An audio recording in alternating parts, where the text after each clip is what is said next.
మత్తయి సువార్త 11వ అధ్యాయం, Mathews gospel chapter 11 29-30. మనసు గలవాడును గనుక మీ మీద నా కాడి ఎత్తుకొని నా యొద్ద నేర్చుకొనుడి, అప్పుడు మీ ప్రాణములకు విశ్రాంతి దొరుకును. ఏలయనగా నా కాడి సులువుగాను నా భారము తేలికగాను ఉన్నవి.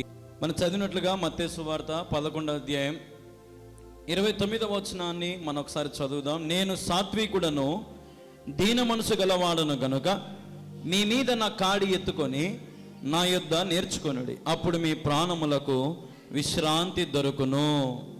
చూడండి, మనకు విశ్రాంతి కావాలి కదా. ఖచ్చితంగా మనకేం కావాలా? ఖచ్చితంగా రోజు రాత్రి ఏం చేస్తాము? విశ్రాంతి తీసుకుంటాం. కానీ దేవుడు చెప్పేది శరీర సంబంధమైన విశ్రాంతి కాదు, మీ ప్రాణములకు విశ్రాంతి దొరుకును. అంటే నీ ఆత్మకు విశ్రాంతి కావాలా? నీ ఆత్మ ప్రభువులో బలపడి ఉండాలి. అందుకే వాక్యం చెప్తుంది, మీ మీద నా కాడి ఎత్తుకొని నా యొద్ద నేర్చుకొనుడి. నా యొద్ద నేర్చుకోండి. ఎవరి యొద్ద నేర్చుకోవాలా? Jesus is good teacher. యేసుక్రీస్తు ప్రభు ఒక మంచి బోధకుడు. యేసుక్రీస్తు ప్రభు ఒక చెప్పాలా మంచి బోధకుడు, మంచి బోధకుడు ఆయన. మీరు గమనిస్తే యేసుక్రీస్తు ప్రభు ఎక్కడ బోధించినా, ఏ స్థలాలలో బోధించినా అనేకులు కదిలించబడ్డారు, కానీ ఎవరు కూడా వేరైపోలే. ప్రశ్నించే వాళ్ళు ప్రశ్నించినారు, కానీ ఆయన ప్రతి ఒక్కరికి తిరిగి ఏం చెప్పాడు?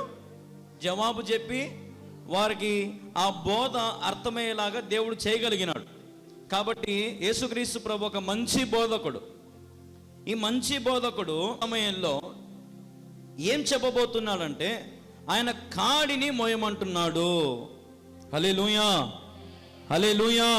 ఈ రోజున దేవుని కాడి మోయడము చాలా కష్టంగా ఉంది. దేవుని కాడి మోయడము ఎంతోమందికి భారముగా ఉంది.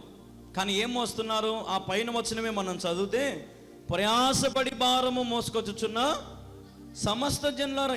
ఏం మోస్తున్నారంట? ఇల్లు భారం మోస్తున్నారు. ఏం భారము? లోకమనే భారము. అందుకే వాక్యం చెప్తుంది, మీకు విశ్రాంతి కావాలి. ఈ లోకంలో మీరు ఎంత భారం మోసినా మీకు విశ్రాంతి దొరకదు, మీకు నెమ్మది దొరకదు, మీకు శాంతి దొరకదు. అదే వాక్యం చెప్తుంది, నా కాడి ఎత్తుకొని నా యొద్ద నేర్చుకుంటే అప్పుడు మీ ప్రాణాలకు విశ్రాంతి దొరుకుతుందంట. దేవుని నామానికి మహిమ కలుగును గాక. హల్లెలూయా. దేవుని కాడి బరువుగా ఉంటుంది అనుకోవద్దు. చాలామంది ఏమనుకుంటారంటే, బాప్టిజం తీసుకుంటే ఏమైనా కష్టాలు వస్తాయేమో, లేదంటే బాప్టిజాలు తీసుకుంటే ఏవైనా శ్రమలు వస్తాయేమో, ఏమైనా వ్యాధి బాధలు వస్తాయేమో, బాప్టిజం తీసుకుంటే ఎవరైనా శోధిస్తారేమో, అపవాది ఎక్కువ శోధిస్తాడేమో, లేదా ఎన్నో రకాలుగా మరి మనుషులుగా బాధపడుతూ ఉంటాం. అందుకే వాక్యం చెప్తుంది 30వ వచనము, ఏలయనగా నా కాడి సులువుగాను నా భారము తేలికగాను ఉన్నది. హల్లెలూయా, హల్లెలూయా, హల్లెలూయా. చూడండి, గలతీయులు రాసిన పత్రిక 5వ అధ్యాయం 1వ వచనం చదివితే, క్రీస్తు మనలను స్వతంత్రులుగా చేసి ఉన్నాడు కాబట్టి మీరు స్థిరముగా నిలిచి మరలా ధ్యాసమును కాడి క్రింద చిక్కుకొనకుడి. మీరు బాగా గమనిస్తే ఇక్కడ క్రీస్తు అనగా యేసుక్రీస్తు ప్రభు మనకి ఏమిచ్చాడు? స్వాతంత్రం ఇచ్చినాడు. హల్లెలూయా. కానీ ఆయన మనకి ఏమిచ్చినాడు? మనలను ఆయన స్వాతంత్రులుగా చేసి ఉన్నాడు. దేనికి స్వాతంత్రులుగా? పరలోక రాజ్యానికి స్వాతంత్రులం. దేనికి? రక్తము చిందింపబడకుండా పాప క్షమాపణ చెప్పాల. పాప క్షమాపణ లేదు. ఈ రోజున ఈ లోకంలో ఉన్న ప్రతి మనిషి పాపము ద్వారా జన్మించిన వాడే. అందుకే వాక్యం చెప్తుంది, నీకు స్వాతంత్రము రావాలంటే, పరలోక రాజ్యంలో నువ్వు స్వాతంత్రించుకోవాలంటే క్రీస్తు మన కొరకు బలి అయినాడని మనం ఆయనందు విశ్వాసం ఉంచి ఆయనను మనం గణపరచగలిగితే, ఆయనను మనం ప్రేమించగలిగితే, పరలోక రాజ్యంలో ఆయన ద్వారా మనం తండ్రి యొద్దకు చేరగలుగుతాం. హల్లెలూయా, హల్లెలూయా. ఈ క్రీస్తు మనకు స్వాతంత్రం అనుగ్రహించినాడు. హల్లెలూయా, హల్లెలూయా. స్వాతంత్రం ఇచ్చిన దేవుడు. అందుకే వాక్యం చెప్తుంది, మీరు స్థిరముగా నిలిచి, ఎట్లుండాలంట? స్థిరముగా నిలిచి ఉండాల. స్థిరముగా అంటే అర్థమైంది, ఒక రాయి ఆడబెట్టినాక ఆ రాయి ఎప్పటికీ ఆడనే ఉండాలి కదా. ఆ రాయి నేను ఉండను, ఇంకొక చోటికి పోతా అంటే అది స్థిరత్వం కాదు. స్థిరంగా నిలబడి ఉండాల, ప్రభుత్వం అంటుకట్టబడి ఉండాల, ప్రభుత్వం ఒక ఒడంబడిక, ఒక ప్రమాణము, ఒక కవెనెంట్ ప్రభుత్వం మనం చేసుకొని ఉండగలిగి ఉండాల. దాన్ని రక్షణ, మారు మనసు, బాప్టిజం అంటారు. ఈరోజున ఎంతోమంది ఈ దీన మనసు గలవాడును నమ్మలేకపోతున్నారు. ఈయన చేసిన కార్యం ఎంతో గొప్పది. ఈ లోకంలో ఏ వ్యక్తి నీ కొరకు రక్తం చిందించి నీ పాపాలు కడగలేడు. కానీ ఒక వ్యక్తి మాత్రం తన తండ్రిని, తన రాజ్యాన్ని, తన కుడిపాశాన్ని, సమస్తాన్ని విడిచిపెట్టుకొని, సకల అన్నిటినీ విడిచిపెట్టుకొని ఈ భూలోకానికి దిగి వచ్చి నా పాపము నిమిత్తమై నువ్వు ప్రయాసపడి మోసుకొచ్చిన భారం అంతటిని తీసివేయడానికి, నీకు స్వాతంత్రం ఇవ్వడానికి, నీకు విశ్రాంతిని ఇవ్వడానికి నా ప్రభువు నీకు రావాల్సిన శిక్షను ఆయన మోసినాడు. హల్లెలూయా, హల్లెలూయా. ఎంత గొప్ప దేవుడు. అందుకే చెప్తున్నాడు, ఈ కాడి సులువుగా ఉంది. క్రైస్తవ జీవితము చాలా సింపుల్ లైఫ్ జీవించాల.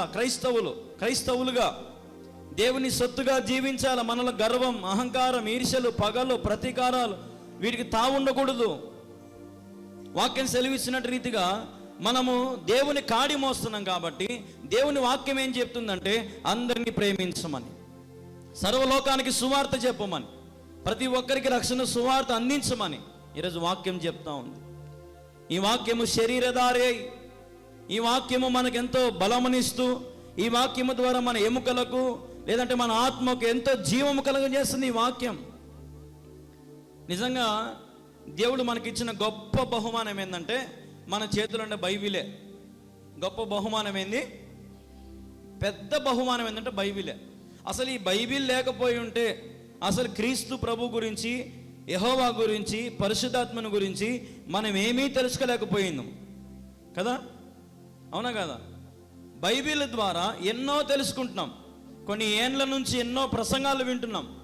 ఎంతోమంది దైవ సేవకులు, ఎంతోమంది అనేకమైన బోధలు, క్రీస్తు ప్రభు గురించి అనేకమైన మాటలను ఏ రీతిగా చెప్పగలుగుతున్నారంటే వాక్యాన్ని ఆధారం చేసుకొని. ఈరోజు చాలామంది ఈ వాక్యాన్ని ఒక నామకార్థంగా చదువుతూ ఉంటారు. నేనేం చెప్తానంటే ఒక ప్రియురాలకి ఒక ప్రియుడు రాసిన ప్రేమ లేఖగా దీన్ని చదవాలా. హల్లెలూయా, హల్లెలూయా. మనమందరం ఆయన ప్రియులం. ఆయన మనకు ప్రియుడు. ఆ ప్రియుడు తన ప్రేమ లేఖ ద్వారా, అందుకే ఒక పాట కూడా ఈ మధ్య నేను పాడాను, ప్రేమతో నా ప్రియుడు రాసెను ప్రేమలేఖ, వాక్యమనే పరిశుద్ధ ప్రేమలేఖ. హల్లెలూయా. వాక్యమనే పరిశుద్ధమైన ప్రేమలేఖ. ఈ వాక్యము చదివినప్పుడు, ఈ వాక్యము ద్వారా బలపరచబడినప్పుడు ఆటోమేటిక్గా నీ ప్రాణానికి విశ్రాంతి కలుగుతుంది. హల్లెలూయా, హల్లెలూయా. నీ ప్రాణానికి సేద తీర్చబడుతుంది. అలిసి సొలిసిపోయిన నీ దేహానికి ఒక ఊరట నీకు లభిస్తుంది. ఈరోజు ఈ వాక్యాన్ని నమ్మిన ప్రజలు విశ్రాంతిని అనుభవిస్తున్నారు. ఎంతోమంది విశ్రాంతి లేక, కొట్టిమిట్టాడుతూ, నెమ్మది లేక, ప్రయాసపడుతూ, భారం మోసుకుంటూ, కింద మీద పడుతూ కదండి. అందుకే వాక్యం చెప్తుంది, నా కాడి మోయటం ఎంతో సులువు. ఆయనను ప్రేమించండి, ఆయనను గణపరచండి, ఆరాధించండి. మీ జీవితంలో ఆయన మీకు ఏ కొదవ లేకుండా చూసుకుంటాడు. ప్రభు మనతో మాట్లాడుతున్న శ్రేష్టమైన మాట ఇదే. చూడండి ఒక మాట, 2 కొరింథీయులకు 1వ అధ్యాయం 4వ వచనం 5వ వచనం. దేవుడు మమ్మును ఏ ఆదరణతో ఆదరించుచున్నాడో ఆదరణతో ఎట్టి శ్రమలో ఉన్న వారిమైనను ఆదరించుటకు శక్తిగల వారు మగునట్లు భావినండి. ఆయన మా శ్రమ అంతటిలో మమ్మును ఆదరించుచున్నాడు. హల్లెలూయా, హల్లెలూయా. ఎంత అద్భుతమైన మాట ఇది. మన శ్రమ అంతటిలో మనల్ని ఎవరు ఆదరిస్తున్నారంట? దేవుడు ఆదరిస్తున్నాడు. ఎంత బాగా ఆదరిస్తున్నాడు మనల్ని. ఎన్ని శ్రమలలో ఆదరించాడు, ఎన్ని ఇబ్బందులలో ఆదరించినాడు, ఎన్ని కష్టాలలో ఆదరించినాడు, ఎన్ని సమస్యల నుండి మనల్ని కాపాడినాడు. ఈరోజు మరి ఆయన కొరకు నువ్వేం చేయగలుగుతున్నావు? ఒక భక్తుడు ఒక మాట అంటున్నాడు, 1 కొరింథీ ఫిలిప్పీయులకు ఒక మాట అంటున్నాడు, 4:13 నన్ను బలపరచువాని యందు నేను సమస్తము చేయగలను. ఈరోజు నన్ను దేవుడు ఆదరించినాడు, నన్ను బలపరిచినాడు. ఆయన కొరకు నువ్వు సమస్తము చేయగలగాల. సమస్తము, ఏదైనా సరే శక్తికి మించి నువ్వు ప్రయాసపడాలా దేవుని కోసం. ఈ లోకంలో నీకంటూ నువ్వెంత ప్రయాసపడినా నీకు విశ్రాంతి దొరకదు. ఈ లోకంలో నువ్వు ఎక్కడున్నా నీకు విశ్రాంతి దొరకదు. ఏ ప్రాంతంలో ఉన్నా నీకు విశ్రాంతి దొరకదు. సేద తీర్చేవాడు కావాలా. హల్లెలూయా, హల్లెలూయా. ఎక్కడ నువ్వు స్థిరంగా ఉంటావు, ఎక్కడ నువ్వు నిలకడగా ఉంటావు, ఎవరితో నువ్వు స్థిరంగా బలంగానూ ఉండాలంటే యేసయ్యతో ఉండాలి. అందుకని ఇందానే భక్తులు మీరందరూ ఒక పాట కూడా పాడారు కదా, స్థిరపరచువాడవు బలపరచువాడవు పడిపోయిన చోటే నిలబెట్టువాడవు కదా. పడిపోయిన చోటు నిలబెట్టువాడవు, స్థిరపరచువాడవు, బలపరచువాడవు, ఆదరించువాడవు, హెచ్చించువాడవు, పోషించువాడవు. ఏమండి మరి ఈయన యందు నువ్వు సమస్తము చేయగలుగుతున్నావా? ఈరోజు చాలామంది వారి జీవితాలు మార్చుకోవడానికి కూడా ఇష్టపడడం లేదండి. యేసు ప్రభు మందిరానికి వెళ్తే, మందిరానికి పోతేనంట అన్నీ మానుకోవాలంట, ఆకు వక్కలు మానుకోవాలంట. ఎవరి వల్ల అవుతుంది? మందిరానికి పోతే త్రాగుడు మానుకోవాలంట, నా వల్ల కాదు. మందిరానికి పోతే జూదాలు మట్కాలు మానుకోవాలంట, నా వల్ల కాదు.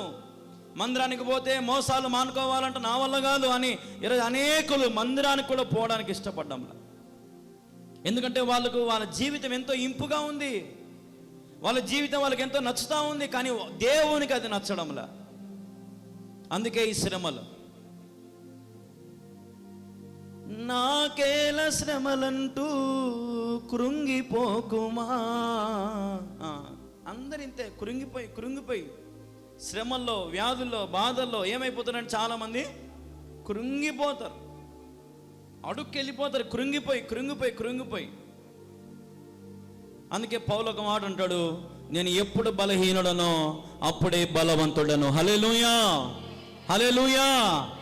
When I'm weakness but I'm stronger then stronger. నేను ఎప్పుడైతే బలహీనుడనో, ఎప్పుడైతే బలము లేదో అప్పుడే నేను బలవంతుడను. నేను బలహీనుడను కానీ బలవంతుడను. ఈరోజున ప్రభువు నేను బలవంతునిగా చేసినాడు. దావీదు చిన్న పిల్లవాడు, కానీ దావీదులో ఎంతో బలము దాగుంది. ఆ బలము దేవుడిచ్చిందే. అందుకే ఒక్క రాయితోనే గొలియాతును చంపగలిగినాడు. హల్లెలూయా, హల్లెలూయా. కాబట్టి ప్రభు ఈరోజున మనందరితో మాట్లాడుతున్న మాట, ఈరోజున యేసుక్రీస్తు ప్రభు వారు చెప్తున్న మాట ఏంటంటే, ఆయన కాడి మోయండి, ఆయన చూపించే ప్రేమను అనుభవించండి, ఆయన చేస్తున్న కార్యాలను అనుభవించండి. నేను ఆదరిస్తున్నాడు, ఆయన కృతజ్ఞత కలిగి ఉండండి. నేను పోషిస్తున్నాడు, కృతజ్ఞత కలిగి ఉండండి. నీకు ఎన్నో రకాలుగా నీకు జీవితాన్ని మేలు చేస్తూనే ఉన్నాడు. ఆయన కోసం నీ జీవితాన్ని మార్చుకోండి. నీ జీవితాన్ని మార్చుకుంటే ప్రభు నీ జీవితాన్ని అనేకులకు దీవెనకరంగా, ఆశీర్వాదకరంగా మార్చడానికి సిద్ధంగా ఉన్నాడు. ఈరోజున నీ జీవితం ఒకవేళ చేదైన నీరు మాదిరి ఉందేమో, దేవుడు అంటాడు ఆ చెట్టు నరికి ఆ నీళ్ళలో వేయండి అంటాడు దేవుడు. ఆటోమేటిక్గా నీ జీవితంలోకి ఎప్పుడైతే యేసుక్రీస్తు ప్రభు వస్తాడో, అంతవరకు చీకటిగా ఉన్న నీ జీవితం, చేదైనటువంటి నీ జీవితం, ఆటోమేటిక్గా ఎప్పుడైతే యేసుక్రీస్తు ప్రభు నీ లోనికి వస్తాడో, నీ హృదయంలోనికి వస్తాడో, నీతో ఆయన నివసిస్తాడో, అప్పుడు నీ జీవితము మధురముగా మార్చబడుతుంది. హల్లెలూయా, హల్లెలూయా, హల్లెలూయా, హల్లెలూయా. ఈరోజు చాలామంది ఈ చీకటిని చూసుకొని ఈ చీకటే బాగుంది అనుకుంటున్నారు, కానీ అసలైన వెలుగును మీరు చూడలేకపోతున్నారు. ఉదాహరణకి ఉదయాన్నే లేవగానే వెంటనే బయటికి పోయి సూర్యుని చూడలేం, మన కళ్ళు కూడా తెరుచుకోవు కాబట్టి కదా. నేను చెప్పేది అట్లా చీకటి అట్లా వెలుగు కాదు. నేను చెప్పేది చీకటి సంబంధమైన జీవితం, పాప సంబంధమైన జీవితం. ఆ చీకటిని చీల్చుకొని నువ్వు ప్రభుకు అవకాశం ఇస్తే నీ జీవితం వెలుగుగా మార్చబడుతుంది. నేను ఒకటి చెప్తా చూడండి సింపుల్గా. యేసుక్రీస్తు ప్రభు ఉన్న చోట చీకటికి అపవాదికి చోటు ఉండదు. హల్లెలూయా. ఏ ఇంట్లో అయితే శ్రమలు, ఏ ఇంట్లో అయితే బాధలు, ఏ ఇంట్లో అయితే వ్యాధి బాధలు కష్ట నష్టాలు ఉంటాయో అక్కడ అపవాది ఏలుతున్నాడని అర్థం. అపవాదికి చోటు ఇచ్చినారని అర్థం. ఆచారాలకు, పద్ధతులకు, పాపానికి, మాటలకు, మోసాలకు, అన్యాయాలకు, అతిక్రమాలకు, ఇతరులను దుఃఖపెట్టడం, ఇతరులను అట్లాంటివన్నీ మన ఇంట్లో ఉన్నాయని అర్థం. యేసుక్రీస్తు ప్రభు నమ్మిన గృహాలలో నిత్యము వెలుగుంటుంది. యేసుక్రీస్తు ప్రభు నమ్మిన గృహాలలో ఆరోగ్యం ఉంటుంది. యేసుక్రీస్తు ప్రభు నమ్మిన వారి కుటుంబాలలో జీవం ఉంటుంది. ఆ జీవము ఎన్నటికీ ఎప్పటికీ ఆరిపోదు. భయపడరు దేనిని బట్టి, చింతించరు దేనిని బట్టి, దిగులు పడరు దేనిని బట్టి, అతిశయించరు దేనిని బట్టి, గర్వించరు దేనిని బట్టి. ఎందుకంటే మనం కలిగిన దేవుడు మనకు అది నేర్పిస్తున్నాడు. యోహాను 13:15 నేను మీకు చేసిన ప్రకారం మీరును చేయవలెనని మీకు మాదిరిగా ఇలాగూ చేసి తిని. ఆయన మనకు మాదిరిగా ఉన్నాడు. Who is your inspiration? నీకు ఎగ్జాంపుల్ ఎవరు? నీకు మాదిరికరంగా ఎవరున్నారు? కొంతమందికి హీరోలు, హీరోయిన్లు, కొంతమందికి సినిమా యాక్టర్లు, కొంతమందికి రాజకీయ నాయకులు, కొంతమందికి వేరే వేరే వ్యక్తులు కదండి. Who is your role model? వాక్యం చెప్తుంది నేను మీకు చేసిన ప్రకారం మీరును చేయవలెను. యేసుక్రీస్తు ప్రభు మనకి ఏదైతే చేసి ఇచ్చినాడో అది మనం అనేకులకు చేసి చూపించాలా. నా జీవితాన్ని మార్చిన దేవుడు, నేను ఇతరుల జీవితాన్ని మార్చగలగాల. ఊరికి ఒక మూలన కూర్చొని ఉంటే సరిపోదు. ఒక ఇంట్లో ఒక చిన్న పెట్టె పెట్టుకొని, ఒక చిన్న సౌండ్ బాక్స్ పెట్టుకొని వాక్యం చెప్పుకుంటే సరిపోదు. దద్దరిల్లిపోవాలి యేసు నామములో. హల్లెలూయా. నా జీవితాన్ని మార్చిన దేవుడు ఇతరుల జీవితాన్ని మార్చగలడు. నువ్వు ఏదైనా చెయ్యి, సమస్తము చెయ్యి, శక్తికి మించి ప్రయాసపడు, కార్యము జరిగించేవాడు ఆయన ఉన్నాడు మన పక్షంన. నువ్వు ఆరంభించు, ముగించే దేవుడు ఆయనే ఉన్నాడు. నువ్వు అడుగు ముందుకై, ప్రతి అడుగులో 100 అడుగులు ఆయన నీకు ముందేస్తాడు. ఈరోజున భయపడుతున్నారు చాలామంది. కాడి మొయ్యాలంటే, సిలువ మొయ్యాలంటే, సేవ చేయాలంటే, పరిచర్య చేయాలంటే భయపడద్దు, దిగులు పడద్దు. ప్రభు నీ పక్షాన ఉన్నాడు. నువ్వు ఆయన కాడి మోసినావు, ఆయన నీకు ఏ కొదవ చేయడు. ఆయన సేవ చేస్తున్నావు, నీకే కొదవ చేయడు. నీ జీవితంలో నువ్వు అడుగు వాటన్నిటికంటే గొప్పవి నా దేవుడు ఆయన బిడ్డలకు అనుగ్రహిస్తాడంట. హల్లెలూయా, హల్లెలూయా. కాబట్టి ఆయన విడిచిన మాదిరిని మనం నమ్మాల. మీకా 6వ అధ్యాయం 8వ వచనం ప్రకారంగా చూడండి ఒక మాట. మనుషుడా ఏది ఉత్తమమో అది నీకు తెలియజేయబడి ఉన్నది. న్యాయముగా నడుచుకొనుటయు, కనికరమును ప్రేమించుటయు, దీన మనసు కలిగి నీ దేవుని ఎదుట ప్రవర్తించుటయు ఇంతే కదా యెహోవా నిన్ను అడుగుచున్నాడు. ఏమడుగుతున్నాడంట? ఇంతే కదా. ఎంతంట చెప్పండి అందరూ ఒకసారి. ఇంతే కదా అనండి ఒకసారి. ఇంతే కదా ఏంటంట? ఇంతే చూడండి. ఒకటి మొదటిది న్యాయంగా నడుచుకోవాలంట. రెండవది చెప్పండి. రెండవది కనికరము కలిగి ఉండాలంట. మూడవది ప్రేమ కలిగి ఉండాలంట. నాలుగవది దీన మనసు కలిగి ఉండాలంట. ఈ 4 చేయగలిగితే దేవుడు సంతోషిస్తాడు. ఇంతే కదా నేను అడిగేది అంటున్నాడు భక్తుడు. దేవుడు న్యాయంగా నడుచుకోండి, అన్యాయంగా వద్దు, న్యాయంగా ఉండండి, న్యాయంగా ఉండండి. కొంతమంది ఏం చేస్తారంటే అన్యాయమైన సొమ్ములో నుంచి దశంభాగం తీసి దేవునికి వేస్తారు. ఇప్పుడు ఉదాహరణకి ఎవడన్నా 1 లక్ష రూపాయలకు ఒక 10 రూపాయలు 5 రూపాయలు వడ్డీకి ఇచ్చిన ఆ వడ్డీ సొమ్ములో దశంభాగం తెచ్చి వేస్తారు దేవునికి. అన్యాయమైన సొమ్ములో నుంచి దశంభాగం, అన్యాయపు సొమ్ములో నుంచి కానుక, అన్యాయపు పనులలో నుంచి దేవునికి అర్పణ కదండి. న్యాయంగా ప్రవర్తించండి, న్యాయంగా ఉండండి. నీ కష్టార్జితమును ప్రభుకి ఇవ్వు. అన్యాయమైన సొత్తులో మీరు చేయి పెట్టద్దు. దొంగ వాళ్ళతో సాంగత్యం చేయొద్దు, మోసకరమైన వ్యక్తులతో సాంగత్యం చేయొద్దు. న్యాయంగా నీకు ఇచ్చిన సంఘంలో పరిచర్య చేయండి.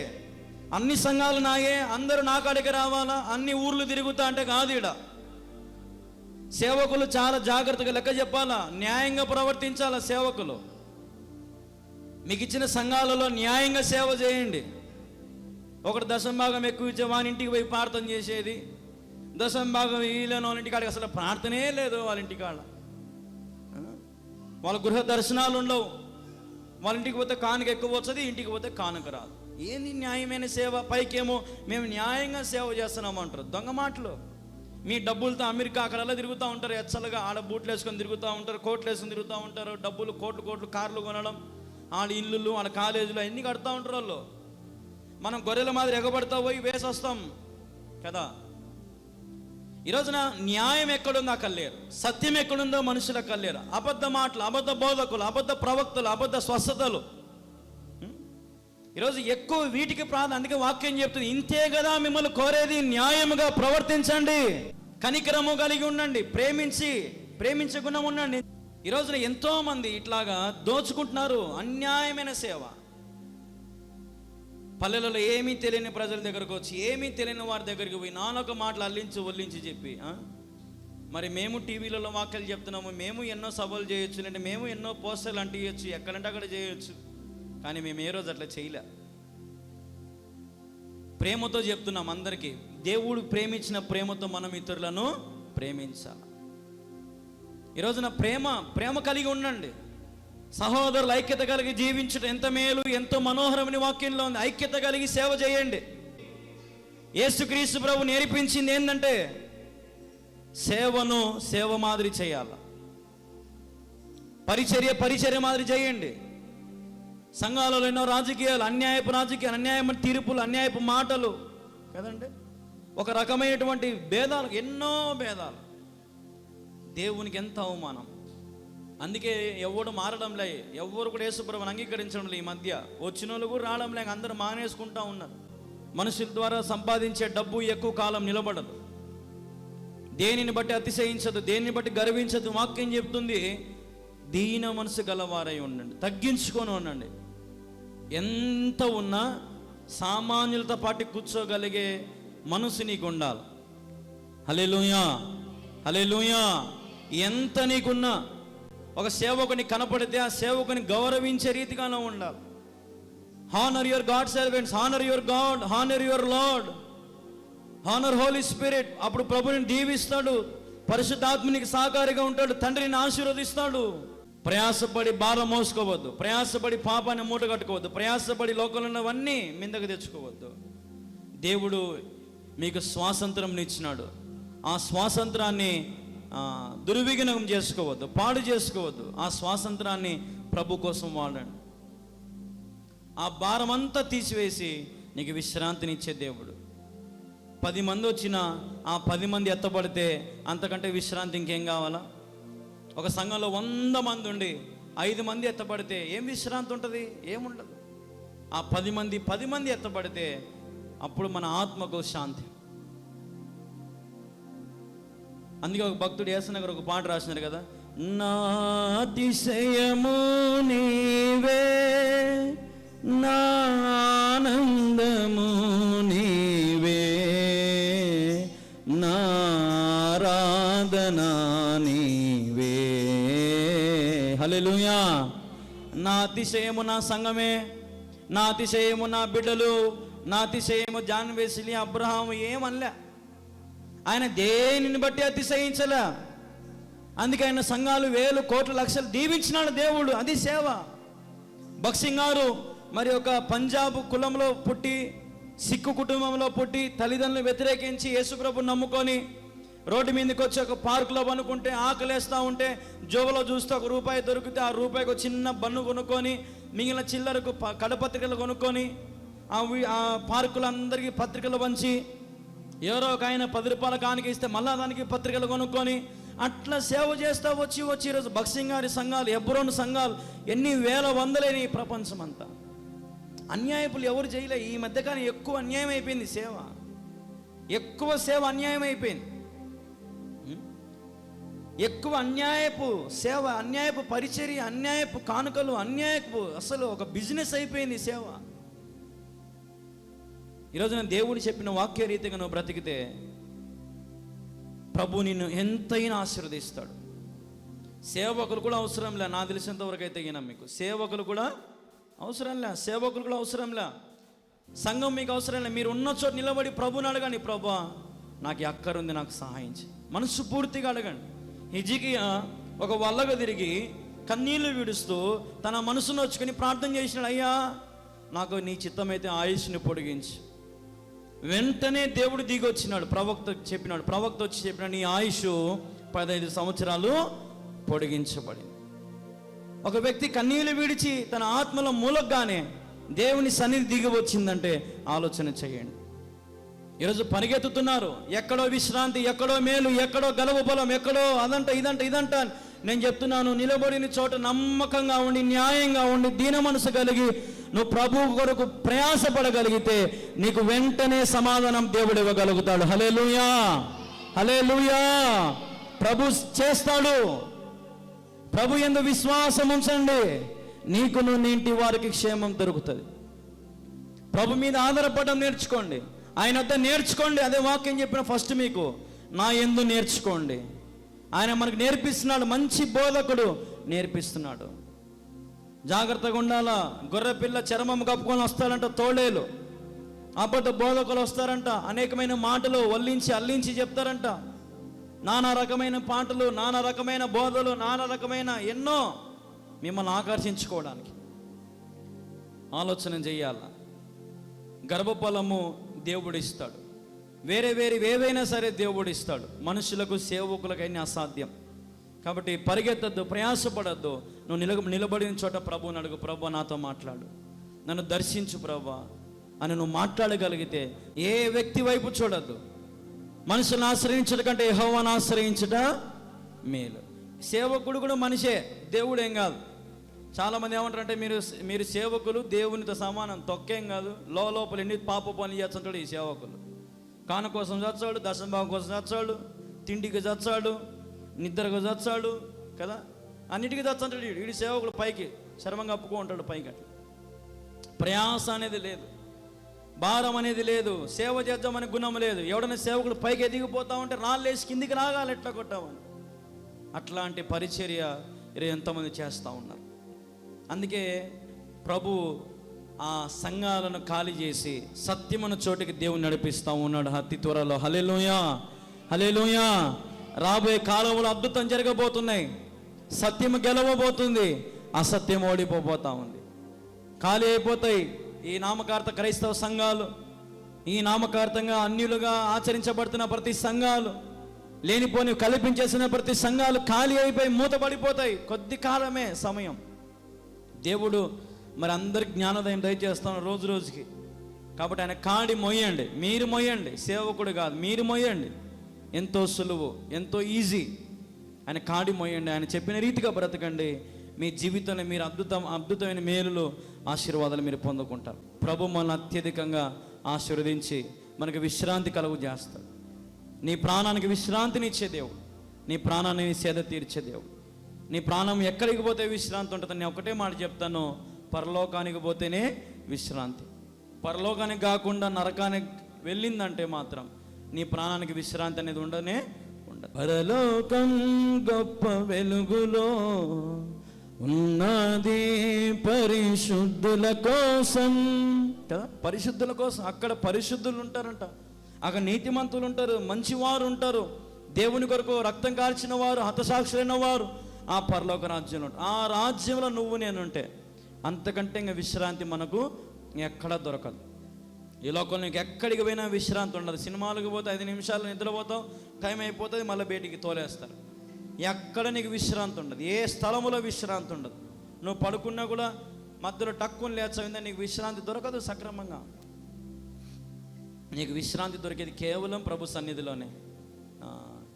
అందుకే ఒక భక్తుడు ఇంకొక పాట రాసినాడు కదా, తల్లి ఒడిలో పవలించే బిడ్డవలేనే తండ్రిని ఒడిలో నేను దిగితినయ్యా, తల్లి ఒడిలో పవలించే బిడ్డవలేనే తండ్రిని ఒడిలో నేను దిగితినయ్యా. హల్లెలూయా. ఆయన ఒడిలో ఒదిగిపోతే మనకి విశ్రాంతి. అర్థమైందా? ఎవరిని నమ్మొద్దు, ఏ వ్యక్తిని నమ్మొద్దు, ప్రభువుని మాత్రమే ఆశ్రయించండి. ఆయన ద్వారానే మనం పరలోక రాజ్యానికి అందుకు పరిశుద్ధాత్ముడు మీకు సహాయం చేస్తాడు. ఈరోజు తండ్రిని ఆరాధించగలిగి, తండ్రిని మహిమపరచగలిగితే మరి మనము మన జీవితాలు ఎంతో ధన్యకరంగా మార్చబడతాయి. నమ్మి రక్షించబడ్డావు, మారు మనసు పొందావు, బాప్తిసం పొందుకున్నావు. దేవుని కాకుండా ఈ లోకంలో ఏ వ్యక్తినైనా ఎవరైనా ఎక్కువగా మిగిటంగా ప్రేమించి, లేదంటే అన్యాయంగా బ్రతికి, లేదంటే మోసంగా బ్రతికి, లేదంటే వేరే వేరే రీతిగా నువ్వు జీవిస్తున్నావేమో, ఎందుకు ప్రభు నీతో మాట్లాడుతూ నీకు విశ్రాంతిని నీకు ఇస్తాను, నా యొద్దకు రా. ప్రయాసపడి పాప భారం మోసుకు సమస్త జనులారా నా యొద్దకు రండి, నేను మీకు విశ్రాంతిని కలుగు చేస్తాను. ఆయన యొద్దకు వస్తే విశ్రాంతి మనకు దొరుకుతుంది. ఎంతకాలం పాపములను జీవించి పాపములను మరణిస్తావు. సమయంలో ప్రభుని హృదయంలో చేర్చుకు, ఇది అనుకూలమైన సమయం. ఈ సమయం పోతే మళ్ళీ మనకు రాదు. కాబట్టి ఈ సమయంలో ఒక నీ హృదయంలో ఇంకా ప్రభుకు చోటు ఇవ్వలేదేమో, ప్రభుకు చోటు ఇవ్వు. ప్రభు ఏదైనా చేస్తాడు. నువ్వు అడుగు వాటన్నిటికంటే గొప్పవి చేస్తాడు, కానీ చీపుటి దేవుడు చేయడు. ప్రార్థన. సకల ఆశీర్వాదాలకు కారణభూతులకు దేవానికి వేలాది వందనాలు, స్తుతులు, స్తోత్రాలు. ప్రభా తండ్రి, ఇదిగోనైనా నీ సన్నిధిలో చేరి నిన్ను స్తుతించే గొప్ప ధన్యత, నిన్ను ఆరాధించే గొప్ప ధన్యత నువ్వు మాకు ఇచ్చిన విధానం బట్టి నీకు వందనాలు. అలుపులము, అయోగ్యులము, దుమ్ము వంటి వారము, ధూళి వంటి వారము, ఎందుకు పనికిరాని వంటి వారమైన తండ్రి, అయోగ్యులమునైనా అయినప్పటికీ నీ శిలువ రక్తము చేత మా ప్రతి పాపములు కడిగి మమ్మల్ని పవిత్రపరిచి పరిశుద్ధపరిచి ప్రభా మరి తండ్రి నిష్కలంకమైన రక్తముతో మా ప్రతి పాపమును కడిగినందుకు నీకు వందనాలు. తండ్రి, నీ సన్నిధిని ఎంతవరకు ఉల్లసించే ధన్యత, నీ మాటలు వినే ధన్యత, ఎంతో మందికి లేని భాగ్యం మాకు ఇచ్చిన విధానం బట్టి నీకే మహిమ తెలియపరచుకుంటూ ప్రభా ఇంతవరకు ప్రభా ఈ కార్యక్రమం ఆది ఎంతో అధ్యక్షత వహించినందుకు నీకే మహిమ. ఎందరైతే ప్రభా వారి ప్రార్థన అవసరం చెప్పుకుంటారో ప్రతి ప్రార్థన ఆలకించండి, ప్రతి ఆరాధనకు యోగ్యుడు కమ్మని నీ సన్నిధిలో వేడుకుంటున్నాం తండ్రి. మరి నైనా నెబులందరినీ నీ చేతికి అప్పగిస్తున్నాను, జ్ఞాపకం చేసుకోండి. ప్రతి కుటుంబం మీద మీ కను దృష్టి ఉంచి వారికి కావాల్సిన మరి తండ్రి శక్తి, బలము, మరి తండ్రి దయ, కృప, కనికరము, విశ్రాంతి, నెమ్మది, ఆరోగ్యము, మనశ్శాంతి అన్నీ మీరు అనుగ్రహించమని వేడుకుంటూ వారి జీవితంలో వారికి క్షేమము కలుగు చేయమని వేడుకుంటూ మమ్మల్ని మేము తగ్గించుకొని మీ ఘనమైన నామమును హెచ్చిస్తూ నజరేయుడైన యేసుక్రీస్తు నామములో ప్రార్థించి స్తుతించి వేడుకొనుచున్నాము తండ్రి. ఆమేన్, ఆమేన్.